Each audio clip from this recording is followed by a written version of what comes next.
दोस्तों, आज अपन जेई का सबसे important topic vectors and 3D की बात करने जा रहे हैं।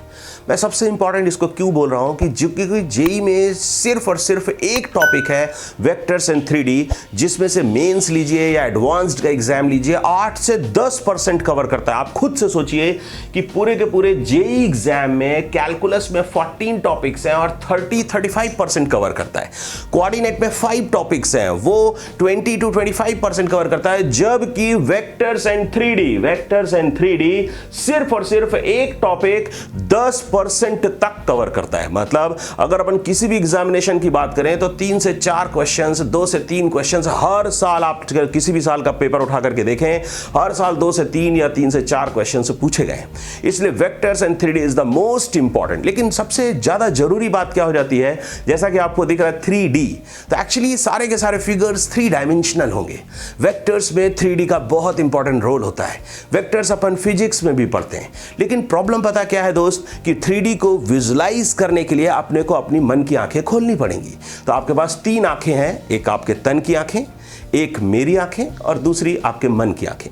तो एक्चुअली देखिए, ये तीनों आंखों से अपने को विजुलाइज करना है और तीनों आंखों से विजुलाइज करते हुए, समझते हुए अपने को आगे बढ़ना है। और मैं आपको दावे के साथ कह सकता हूं, गारंटी ले सकता हूं कि हम यहां पे वेक्टर्स एंड 3D में 6 इंपॉर्टेंट थिंग्स डिस्कस करने जा रहे हैं। तो वो 6 की 6 चीजें आपको एकदम क्लियर होंगी। आप केयरफुली वॉच करिएगा वीडियो को लास्ट तक, और ये 25 से 30 minute whatever time I am taking, पूरा का पूरा आपका वेक्टर्स एंड 3D क्लियर करके रख देगा। आपको दिमाग में एक ऐसी इमेज बन जाएगी कि वेक्टर्स एंड 3D से ज्यादा आसान टॉपिक कोई नहीं है, बिलीव मी। क्लियर? तो यहां पे अपन 6 चीजें डिस्कस करने जा रहे हैं, 6 important things of vectors and 3D। क्या क्या डिस्कस करना है, जल्दी से देखते हैं। सबसे पहली चीज, distance of point from a line. Second important thing, distance of a point from a plane. Third important thing, height of the tetrahedron. Fourth important thing, volume of the tetrahedron. Fifth important thing, volume of the parallelepiped. Sixth important thing, distance between two skew lines. तो ये 6 चीजें अपन आज discuss करने वाले हैं one by one, एक एक करके, और 6 के 6 ये इंपॉर्टेंट कंसेप्ट्स, बिलीव मी, अभी 2020 जेई मेंस और जेई एडवांस्ड में से कम एक क्वेश्चन आपको इन 6 टॉपिक्स में से मिलने वाला है, बिलीव मी। क्लियर? तो दोस्तों, अपन स्टार्ट करते हैं फर्स्ट पॉइंट से, distance of a point from a line. तो देखते हैं दोस्तों, गिवन क्या है। एक पॉइंट अपन मान लेते हैं P, अपने को गिवन है, जिसका पोजीशन वेक्टर है स्मॉल p, और एक लाइन अपने को गिवन है r equals to a plus lambda b। ये लाइन अपने को गिवन है दोस्त, ठीक है, which is passing through the point A, जिसका पोजीशन वेक्टर स्मॉल a अपन बोल रहे हैं, and parallel to the vector B। तो एक्चुअली अपन ध्यान से देखते हैं, एक लाइन अपने को गिवन है, सपोज, ठीक है, ये हमारा गिवन पॉइंट है A, जिसको अपन पोजीशन वेक्टर स्मॉल a मान लेते हैं, और एक ये वेक्टर अपने को गिवन है पैरेलल टू द लाइन। तो ये एक वेक्टर अपने पास आ रहा है, इस डायरेक्शन में मान लेते हैं B। तो ये एक B वेक्टर है, एक ये पॉइंट है A, तो A प्लस लैम्डा B आपके पास एक लाइन आएगा। आपको पता है R equals to A plus lambda B, इस लाइन का इक्वेशन रखा हुआ है। ये यूनिक लाइन है। यूनिक लाइन क्यों है दोस्त? क्योंकि लाइन का डायरेक्शन आपके B वेक्टर ने फिक्स किया है और उसकी पोजीशन को फिक्स किया है पॉइंट A ने। तो ये यूनिक लाइन है, गिवन लाइन है, जो कि A पॉइंट से पास हो रहा है और B वेक्टर के पैरेलल है। अभी अपने पास एक पॉइंट है P पॉइंट, अपन ने देखा, तो ये P पॉइंट अपने पास मान लेते हैं दोस्त, इसका पोजीशन वेक्टर है स्मॉल p। अब इसकी डिस्टेंस, डिस्टेंस जब भी अपन बात करते हैं दोस्त, तो परपेंडिकुलर डिस्टेंस, तो इसकी ये परपेंडिकुलर डिस्टेंस अपने को चाहिए। ये लाइन है दोस्त, वो पॉइंट है, और पॉइंट का डिस्टेंस अपने को, परपेंडिकुलर डिस्टेंस अपने को चाहिए इस लाइन से। तो अगर मैं फुट ऑफ परपेंडिकुलर लाइन पर q मान लेता हूं, और इसका पोजीशन वेक्टर अपन ले लेते हैं कि स्मॉल q, तो इसका पोजीशन वेक्टर स्मॉल q ले लेते हैं दोस्त। तो यहां पर मान लेते हैं let q be the foot of perpendicular with position vector small q। तो ये अपने पास, अब देखिए दोस्त, अपने को रिक्वायरमेंट क्या है? Our requirement is perpendicular distance PQ। तो PQ जो डिस्टेंस है, that is nothing but modulus of PQ vector.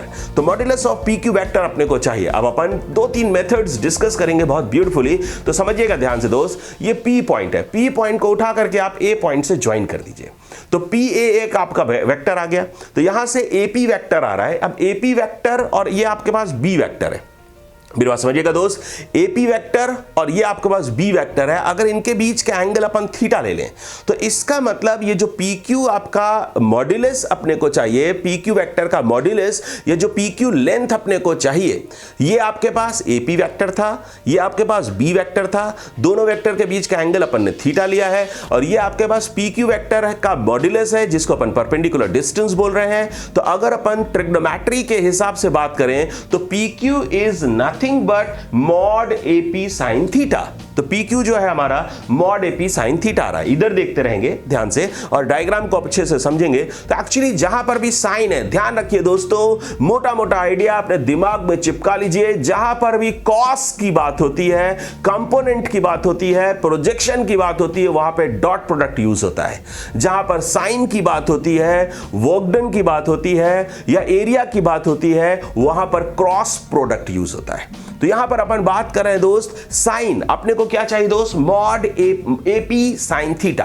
तो actually mod AP sine theta जो है that is equals to P Q. तो जैसे आपने देखा साइन आंखों में चमक खड़क, क्रॉस प्रोडक्ट लगाना पड़ेगा। क्या लगाना पड़ेगा दोस्त, क्रॉस प्रोडक्ट। तो यहां पर अपन लिख सकते हैं मॉड एपी साइन थीटा अपने को चाहिए, ध्यान से देखिए, तो इसको लिखा जा सकता है mod of AP cross B vector, mod of AP cross B. तो एपी क्रॉस बी क्या होगा, थोड़ा सा ध्यान से देखते हैं। Mod of AP cross B में क्या आ रहा होगा दोस्त, mod AP mod B sine theta. तो मॉड एपी आ गया दोस्त, मॉड बी आ गया, साइन थीटा चाहिए क्या आपको, मॉड एपी साइन थीटा। तो इसका मतलब है पी क्यू इक्वल्स टू अपन लिख सकते हैं nothing but mod AP cross B divided by mod B. तो एक्चुअली यहां से मॉड, समझिएगा ध्यान से, लास्ट स्टेप ध्यान से देखिए, this is nothing but the perpendicular distance of P point from the line which is given by the formula mod AP cross B divided by mod B. क्योंकि मॉड एपी क्रॉस बी जो अपन ने define किया था वो आया था mod AP mod B sine theta.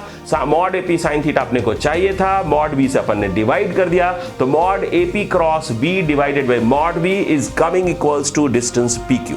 इसी को अपन दूसरे तरीके से भी कर सकते हैं दोस्त, ठीक है, दूसरा मेथड इसी के लिए, तो इसको हटा देते हैं और अपन ठीक है दूसरे मेथड की बात करते हैं। तो यहां पे लिखते हैं दोस्त, ठीक है, मेथड टू सेम चीज के लिए, यही perpendicular distance of a point from a line निकालने के लिए मेथड टू। अभी अपन डॉट प्रोडक्ट की बात करेंगे। देखिए दोस्त, ठीक है, ये अपने पास पी क्यू लाइन था, यहां पे 90 डिग्री बन रहा था क्यू पॉइंट पे, क्योंकि क्यू आपका फुट ऑफ परपेंडिकुलर है, और अपने को पता है जहां पर भी राइट एंगल ट्रायंगल होता है हम वहां पे पाइथागोरस थ्योरम अप्लाई कर सकते हैं। तो यहां पर मैं पाइथागोरस थ्योरम से लिख सकता हूं P Q equals to root under, यहां पर देखिए P Q equals to root under AP square minus, ये जो अपने पास आ रहा था ए पॉइंट था, यहां पर क्यू पॉइंट था, तो अपन यहां पे ये एपी था, ये पी क्यू था, और ये अपने पास ए क्यू है। तो अपन लिख सकते हैं दोस्त, ठीक है, P Q equals to root under AP square minus A Q square. तो ये पाइथागोरस थ्योरम अपन ने लगा दिया। अब वन बाय वन स्टार्ट करते हैं। क्या हमें अपने को पी पॉइंट पता है जी, पता है। क्या आपने को ए पॉइंट पता है, पता है। तो क्या आपने को एपी डिस्टेंस पता होगा, बिल्कुल पता होगा जी, mod of A minus P, mod of A minus P. तो एक्चुअली इसका पोजीशन वेक्टर पी है, इसका पोजीशन वेक्टर ए है, तो इन दोनों के बीच का जो डिस्टेंस होगा that would be mod of A minus P. तो इसका एपी अपने को पता है, mod of A minus P अपने पास आ रहा होगा। नेक्स्ट क्या अपन ए क्यू निकाल सकते हैं, क्या ये क्यू जो पॉइंट अपने पास है इसका पोजीशन वेक्टर अपने को पता है, नहीं पता है दोस्त, लेकिन क्यू पॉइंट कहां पर लाया करता है, लाइन पर। तो अपन मान सकते हैं क्यू पॉइंट को r equals to A plus lambda B line पर लाया करता है, तो we can put it, we can define it q equals to A plus lambda B.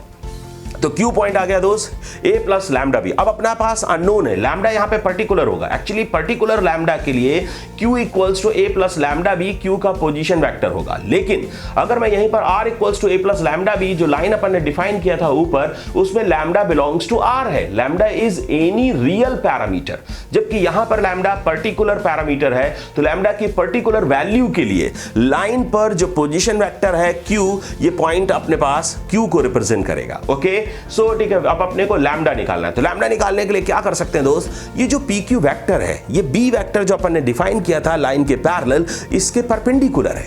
और आपको पता है दो परपेंडिकुलर वेक्टर्स के लिए उनका डॉट प्रोडक्ट जीरो होता है। तो इसका मतलब P Q dot B equals to zero अपन यूज कर सकते हैं। तो यहां पर लिखेंगे दोस्त P Q dot B equals to zero, और इसको सॉल्व करिए। तो पी क्यू क्या है दोस्त, क्यू माइनस पी, क्यू क्या है, A plus lambda B, Q है तो A plus lambda B minus P, ये तो अपने पास QP वेक्टर हो गया, dot B vector equal to 0 अपने को डिफाइन करना है, डॉट प्रोडक्ट इक्वल टू 0 ले रहे हैं। क्यों ले रहे हैं दोस्त? क्योंकि परपेंडिकुलर वेक्टर्स हैं। तो यहां से अपन लैम्डा की वैल्यू निकाल सकते हैं और लैम्डा की वैल्यू निकाल करके आप ऊपर जो Q पॉइंट अपन ने डिफाइन किया था वहां पर पुट करेंगे तो position vector of Q point आएगा। तो position vector of Q point अपने पास आ चुका है दोस्त, और यहां से mod of PQ vector, last line check करिए, मॉड ऑफ PQ वेक्टर जो होगा that is nothing but the perpendicular distance of P point from the line. तो ये यहां से भी अपन PQ वेक्टर का modulus means perpendicular distance of a point from a line निकाल सकते हैं। तो आपने देखा दोस्तों, दो मेथड्स अपन ने डिस्कस किए, एक में अपन ने क्रॉस प्रोडक्ट यूज किया, एक में अपन ने डॉट प्रोडक्ट यूज किया। डॉट प्रोडक्ट वाले में अपन ने फुट ऑफ परपेंडिकुलर Q का पोजीशन वेक्टर कैसे निकालते हैं ये भी सीखा साथ में, और पोजीशन वेक्टर निकालने के बाद जो PQ वेक्टर अपने पास था उसका जो मॉड्यूलस था वही परपेंडिकुलर डिस्टेंस था। तो दोस्तों इसी डिस्टेंस को निकालने का एक तीसरा मेथड हो सकता है, जैसा आपने देखा पाइथागोरस थ्योरम अपन ने अप्लाई किया था, root under AP square minus AQ square. तो अपन ये भी कर सकते थे दोस्त, ठीक है, इस डायग्राम में अपन AQ डिस्टेंस निकाल लेते। अब AQ डिस्टेंस को क्या बोल सकते हैं? AQ डिस्टेंस को बोला जा सकता है AP का कंपोनेंट अलोंग B वेक्टर, और we can say projection of AP vector on B vector. तो AP का जो प्रोजेक्शन है दोस्त, ठीक है, दैट इज AQ किस पे प्रोजेक्शन है दोस्त? ठीक है, B वेक्टर पर। तो इसका मतलब AQ इक्वल्स टू, अपन प्रोजेक्शन अपने को निकालना आता है कि भाई जिसका प्रोजेक्शन अपने को चाहिए, जैसे AP का प्रोजेक्शन अपने को चाहिए ऑन B वेक्टर, तो AP vector dot B vector, और जिस पर प्रोजेक्शन निकालते हैं दोस्त उसके मॉड्यूलस से डिवाइड करते हैं। तो मेरे ख्याल से आप लोग समझते हैं, एक्चुअली प्रोजेक्शन का मतलब है मॉड AP cos थीटा। जैसे ही cos की बात होती है वैसे ही बात होती है डॉट की। तो मैं आपको डिफाइन करता हूं AQ वेक्टर इक्वल्स टू, बल्कि मॉड AQ बोलना चाहिए, तो mod of AQ vector equals to component of AP vector on B vector और projection of AP vector along B vector. तो it can be given by AP vector dot B vector which is mod AP mod B cos theta. अपने को चाहिए क्या दोस्तों? Mod AP cos theta, तो mod B से divide कर दीजिए। तो AP dot B divided by mod B equals to अपने पास आ रहा है मॉड ऑफ AQ। तो मॉड ऑफ AQ जो है दोस्त वो कंपोनेंट है किसका? AP वेक्टर का ऑन B वेक्टर। ध्यान रखिए, तो AP अपने को गिवन है, P और A पॉइंट के बीच का डिस्टेंस है, P गिवन है, A गिवन है, तो वो डिस्टेंस अपने को गिवन होगा mod of P minus A, जो कि अपन ने फर्स्ट मेथड में भी यूज किया था। तो अब अपन नेक्स्ट भाई यहां से डिफाइन कर सकते हैं PQ equals to, first line check करिए, पाइथागोरस थ्योरम लगा रहा हूं, PQ equals to root under AP square minus AQ square. तो यहां पर आपको AP भी पता है, mod of P minus A whole square minus AQ भी आपको पता है, कंपोनेंट है, क्या है दोस्त? तो उसमें अपन लिख सकते हैं AP dot B divided by mod B का होल स्क्वायर। तो यहां से अपने पास PQ डिस्टेंस आएगा जिसको P पॉइंट का इस लाइन का परपेंडिकुलर डिस्टेंस कहा जाता है, and this is very very important concept in vectors and 3D।